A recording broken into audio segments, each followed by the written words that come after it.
हे guys, अस्सलाम वालेकुम and welcome back to my channel study world. तो आज का जो हमारा लेक्चर है वो है बायोलॉजिकल मेथड्स के। बहुत ही इम्पॉर्टेंट जो है आज का लेक्चर है according to MDCAT and also according to first class. बहुत ही इम्पॉर्टेंट लेक्चर है बायोलॉजिकल मेथड। अक्सर जो है एमसीक्यूज़ जो है वो क्वेश्चंस में जो है बहुत सारे सवाल इससे बनते हैं। तो हम लोग जो है बायोलॉजिकल मेथड को आज डिस्कस करेंगे कि किस तरह से किस सीक्वेंस में जो है बायोलॉजिकल मेथड बेसिकली परफॉर्म किया जाता है। ठीक है, तो सबसे पहले बायोलॉजिकल मेथड को स्टार्ट करने से पहले हमें पता होना चाहिए कि बायोलॉजिकल मेथड होता क्या है। बायोलॉजिकल मेथड ये मतलब ये होता है कि बायोलॉजी के अंदर जो भी प्रॉब्लम्स क्रिएट होती हैं, बायोलॉजिकल प्रॉब्लम्स, बायोलॉजी के अंदर जितनी भी प्रॉब्लम्स जो मौजूद थी, चाहे वो डिज़ीज़ के हवाले से हो या किसी भी लिविंग ऑर्गेनिज़म्स के हवाले से हो, तो उन प्रॉब्लम्स को जो है वेरीफाई करने के लिए या फिर उन प्रॉब्लम्स को जो अच्छी तरह से डिटेल में पढ़ने के लिए किस चीज़ की जो है वो ज़रूरत पड़ सकती है, तो उन चीज़ों को जो है हासिल करने के लिए हम लोग जो है बायोलॉजिकल मेथड जो है यूज़ करते हैं, यानी इन प्रॉब्लम्स को सॉल्व करने के लिए। फॉर एग्ज़ाम्पल, कोई भी एक डिज़ीज़ है जो न्यू है बिल्कुल ये, ठीक है, तो ये जो मेथड है बायोलॉजिकल, हमें अब पता नहीं है कि बेसिकली ये डिज़ीज़ है क्या, किस चीज़ की डिज़ीज़ है, तो इसकी मेडिसिन्स वगैरह जो हैं बनाने के लिए या इसके ट्रीटमेंट के लिए जो चीज़ें रिक्वायर होती हैं, यानी जिन चीज़ों की रिक्वायरमेंट होती हैं, उन चीज़ों को अच्छी तरह से देखने के लिए या उन चीज़ों को बनाने के लिए हम लोग क्या करते हैं, बायोलॉजिकल मेथड को फॉलो करते हैं। ठीक है, तो बायोलॉजिकल मेथड जो है ऑलमोस्ट साइंस जो है उसमें जितनी भी ब्रांचेज़ हैं मोस्टली उन सब में जो है एक ही मेथड जो है वो यूज़ किया जाता है। और बायोलॉजी का हमें पता है कि साइंस की जो ही ब्रांच है, तो बायोलॉजिकल मेथड में भी साइंस का वही मेथड जो है फॉलो किया जाता है। तो सबसे पहले जो है इस मेथड के अंदर हम लोग क्या करते हैं, ऑब्जर्वेशन। ठीक है, यानी ये जो बायोलॉजिकल मेथड है ये किसी एक इंसान का काम नहीं होता, इसमें बहुत सारे साइंटिस्ट जो हैं वो मिलकर काम करते हैं, यानी ग्रुप ऑफ साइंटिस्ट का काम होता है। इसमें जो है वो एक कंट्री या दूसरी कंट्रीज़ जो हैं वो मिलकर जो है वर्क परफॉर्म करती हैं, या फिर जो है ग्रुप ऑफ साइंटिस्ट या मोस्टली बायोलॉजी है तो बायोलॉजिस्ट जो है वो वर्क परफॉर्म करते हैं किसी भी चीज़ को बनाने के लिए, किसी भी चीज़ की प्रॉब्लम को सॉल्व करने के लिए। ठीक है, तो सबसे पहला जो मेथड है वो है ऑब्जर्वेशन। ठीक है, ऑब्जर्वेशन का मतलब सिंपली अगर देखें तो हम लिखेंगे मुशाहिदा। ठीक है, ऑब्जर्वेशन मीन्स मुशाहिदा। इसका मतलब ये होता है कि किसी भी चीज़ को जो है ऑब्ज़र्व करना, यानी सेंसेस का इस्तेमाल करके, जो हमारे सेंसेस हैं यानी हमारी आइज़ हैं या फिर जो है एयर, नोज़, मतलब नोज़ नहीं के एयर्स और आइज़ जो है मोस्टली इसमें यूज़ होती हैं, या हैंड वगैरह यूज़ होते हैं, तो उन सेंसेस का जो है हम लोग इस्तेमाल करते हैं। बेसिकली वर्ड सेंसेस जो है उनका इस्तेमाल करते हैं, और सेंसेस की बुनियाद पर जो है हम लोग किसी भी चीज़ को ऑब्ज़र्व करते हैं, यानी उन चीज़ को देखते हैं। फॉर एग्ज़ाम्पल, अगर कोई जो है फ्लावर है, ठीक है, तो हमने क्या करना है, इस चीज़ पर, इस फ्लावर पर जो है वो स्टडी करना है। तो सबसे पहले हम लोग इस फ्लावर को ऑब्ज़र्व करेंगे। ठीक है, ऑब्ज़र्व करेंगे कि बेसिकली ये फ्लावर है क्या, इसका शेप वगैरह। ठीक है, उस पर जो डिजीज़ काज हो रही हैं, उन डिजीज़ का जो है वो हम लोग पीछे डिटेल्स देखेंगे कि ये डिज़ीज़ जो है अगर इस तरह से चीज़ें परफॉर्म हो तो ये डिज़ीज़ जो है वो किस तरह से जो है हमें ऑब्ज़र्व हो रही है, किस तरह से जो है ये डिज़ीज़ परफॉर्म हो रही है। यानी ऑब्ज़र्वेशन करना, किसी भी सेंसेस का इस्तेमाल करके हम लोग किसी भी चीज़ को ऑब्ज़र्व करें, यानी उन चेंजेस को जो है ऑब्ज़र्व करना। ठीक है, जब हम लोग ऑब्ज़र्वेशन करेंगे, जाहिर सी बात है कि एक साइंटिस्ट एक चीज़ को ऑब्ज़र्व करेगा, दूसरा साइंटिस्ट दूसरी चीज़ को ऑब्ज़र्व करेगा, तीसरा साइंटिस्ट तीसरी चीज़, इस तरह से group of scientist group of चीज़ों को ऑब्ज़र्व करेंगे और एक पूरा जो है वो मटेरियल बन जाएगा। ठीक है, एक पूरा मटेरियल बन जाएगा। ठीक है, तो ऑब्ज़र्वेशन के बाद जो चीज़ फॉलो होती है उसे हम कहते हैं डेटा कलेक्शन।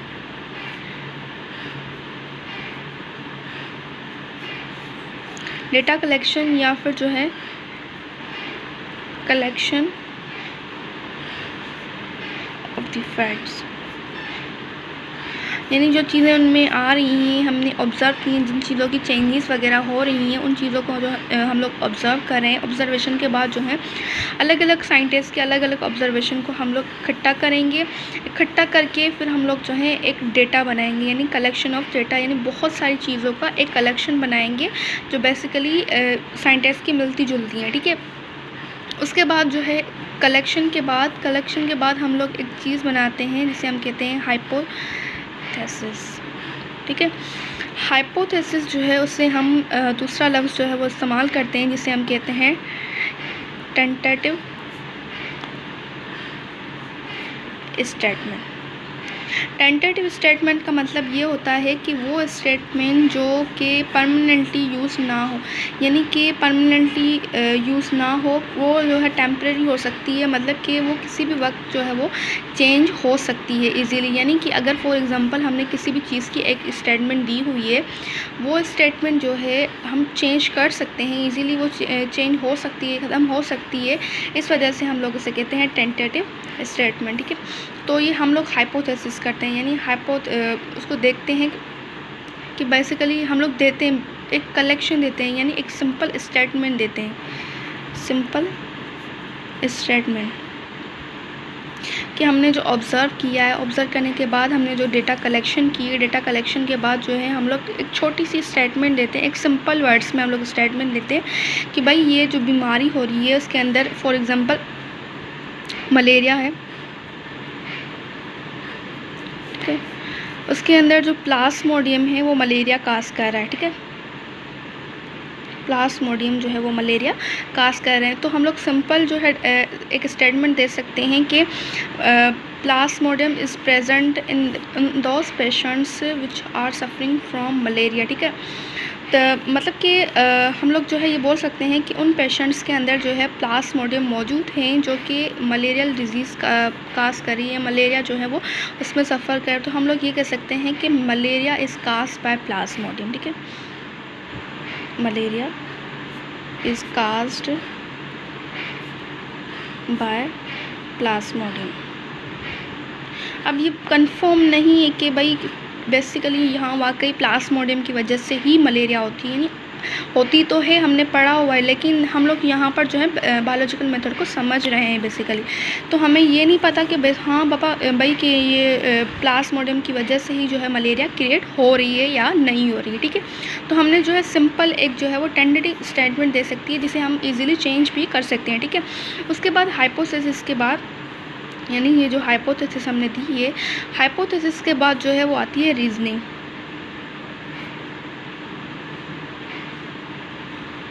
ठीक है, कि भाई हमने जो ये हाइपोथेसिस दी है ये किस बुनियाद पर, ये किस रीजंस पर दी है। अब दो तरह की जो है वो रीजनिंग होती है, एक होती है इंडक्टिव, ठीक है, और दूसरी जो होती है उसे हम कहते हैं डिडक्टिव, इंडक्टिव एंड डिडक्टिव। ठीक है, इंडक्टिव रीजनिंग जो सबसे पहले अगर हम लोग इंडक्टिव रीजनिंग को देखें, इंडक्टिव रीजनिंग वो रीजनिंग होती है जो कि एक जर्नल चीज़ हम लें, ठीक है, और वो पूरी की पूरी फिनोमेना को डिस्क्राइब करें, यानी एक छोटी सी चीज़ लें जो कि पूरे ग्रुप को डिस्क्राइब करे, तो हम लोग कहते हैं कि ये क्या है, ये इंडक्टिव रीजनिंग है। ठीक है, फॉर एग्जांपल कि हमें पता है कि रॉबर्ट हुक ने जो है वो सेल को हमारे बुक में ही एग्जांपल दिया हुआ है कि रॉबर्ट हुक ने जो है वो सेल डिस्कवर किया था। ठीक है, तो रॉबर्ट हुक ने सबसे पहले जो है वो कॉर्क लिया था, एक छिलका लिया था, जिसमें उन्होंने छोटी छोटी विंडोज़ देखी थी, यानी छोटे छोटे ब्लॉक्स जो हैं वो देखे थे, यूनिट्स देखे थे। ठीक है, इन यूनिट्स का उन्होंने नाम क्या दिया था, सेल। ठीक है, तो उन्होंने क्या कहा कि cork is made up of cell, ठीक है, या फिर कॉर्क कंटेन सेल्स, देन हम लोग कह सकते हैं कि कॉर्क जो है उसमें अंदर अगर सेल्स मौजूद हैं, that whole universal life is made up of cell. तो मतलब ये कहा कि हमने जो है वो सेल्स देखे, ठीक है। उन्होंने क्या किया, उन्होंने एक छोटी सी बार यानी एक छोटा सा कॉर्क छिलके से अंदर जो है वो उन्होंने सेल्स को जो है वो देखा। तो उन्होंने क्या कहा कि कॉर्क जो है उनके अंदर सेल मौजूद है, तो जितनी भी कायनात में लाइफ मौजूद है यानी जितनी भी लिविंग ऑर्गेनिजम्स जो है वो मौजूद है वर्ल्ड में, वो सारे के सारे किस चीज़ के बने होते हैं, सेल्स के बने होते हैं। यानी एक general idea, cork is made up of cell, general idea एक पूरी की पूरी फिनोमेना यानी एक पूरी की पूरी यूनिवर्स को डिस्क्राइब कर रही है। तो हम लोग कहेंगे ये रीजनिंग कौन सी रीजनिंग है, इंडक्टिव रीजनिंग है, ठीक है। अगर हम लोग डिडक्टिव रीजनिंग के ऊपर चलें,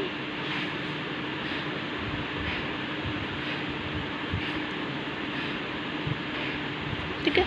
डिडक्टिव रीजनिंग क्या होती है, डिडक्टिव रीजनिंग जो है वो स्टार्ट में जो है वो बहुत ही इंपॉर्टेंट रोल प्ले करती है कि मतलब इफ़ एंड देन का कॉन्सेप्ट जिसमें आए, ठीक है। इफ़ एंड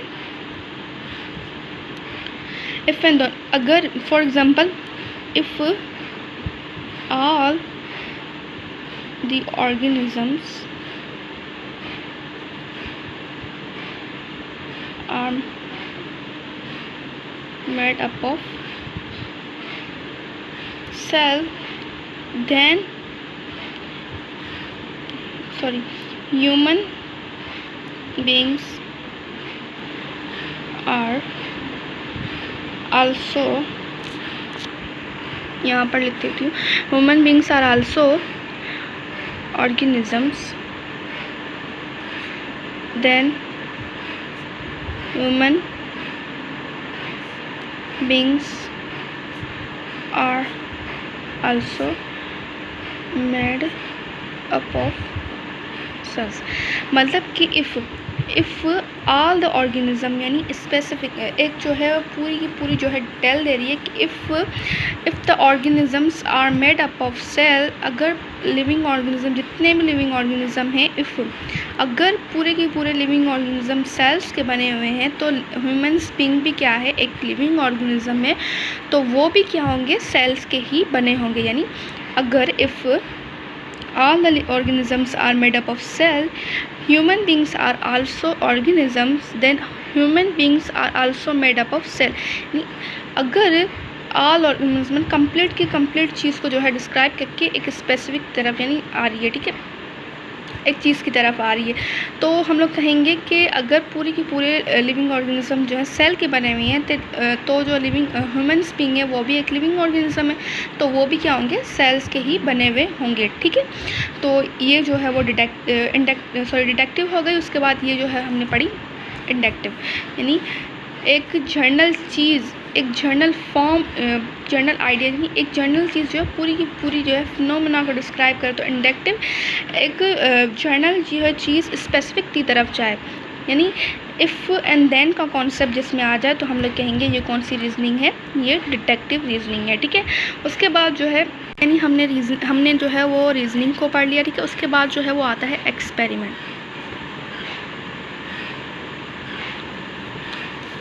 भाई हमने रीजनिंग तो दे दी कि जर्नली ये चीज़ें होती हैं, तो अब हमें एक्सपेरिमेंट से जो है उन्होंने कंफर्म करना है, यानी एक्सपेरिमेंट परफॉर्म करना है। उनको डिफरेंट टाइप के टूल्स वगैरह, डिफरेंट टाइप की टेक्निक्स वगैरह जो है वो साइंटिस्ट यूज़ करते हैं, टूल्स और टेक्निक्स यूज़ करके उन चीज़ों पर एक्सपेरिमेंट परफॉर्म करते हैं कि बेसिकली जो रीजन्स हमने दिए हैं यानी हाइपोथेसिस की बुनियाद पर जो चीज़ें हमने दी हैं, क्या वो एक्चुअली जो है वो एक्सपेरिमेंट के बाद जो है वो प्रूव हो रही हैं कि ये सही हैं या नहीं।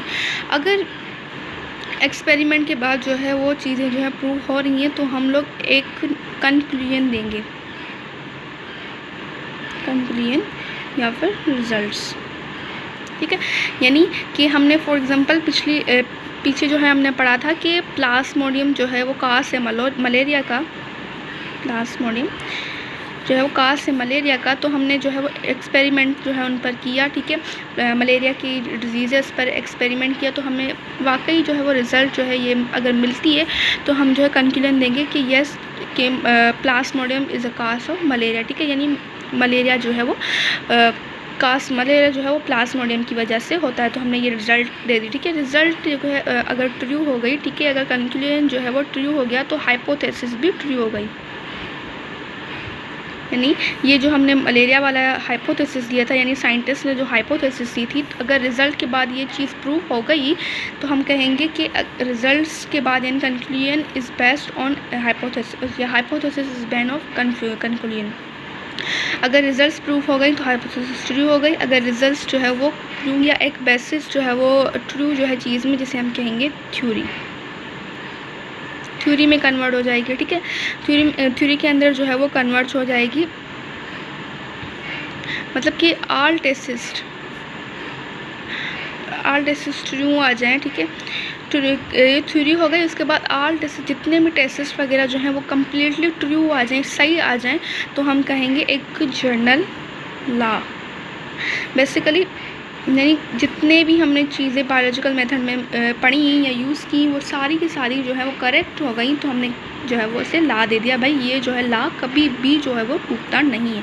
इसी वजह से जो बायोलॉजी के अंदर जो है वो लाज जो है वो बायोलॉजी के अंदर लास्ट जो है वो बहुत ही ज़्यादा कम है। क्यों ज़्यादा कम है? थ्योरीज बहुत ज़्यादा है, लास्ट बहुत कम है, लास्ट तक थ्योरीज नहीं पहुंच पाती, क्योंकि हमें पता है कि लिविंग ऑर्गेनिजम्स के अंदर एवोल्यूशंस हो रही हैं। ठीक है, तो यानी एवोल्यूशंस का मतलब होता है कि वेरिएशंस, तो ड्यू टू वेरिएशंस हर चीज़ जो है चेंज हो रही है, हालांकि लास्ट जो है वो चेंज नहीं हो सकते, इस वजह से जो है हम लोग थ्योरी को जो है वो लॉ के अंदर जो है वो कन्वर्ट नहीं कर सकते। ठीक है, तो इस वजह से बायोलॉजी के अंदर जो है वो बहुत ही लास्ट कम है। तो आज का जो लेक्चर हमारा था वो यहीं पर ख़त्म होता है।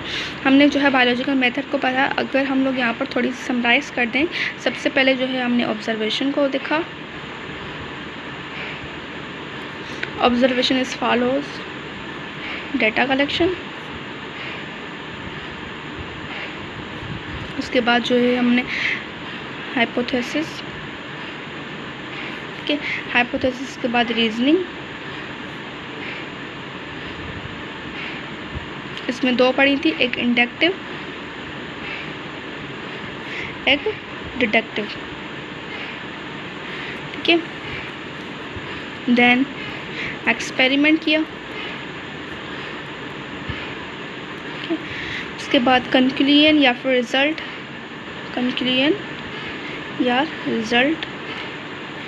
Then theory, and at last all these things are true, become true, then we call it law।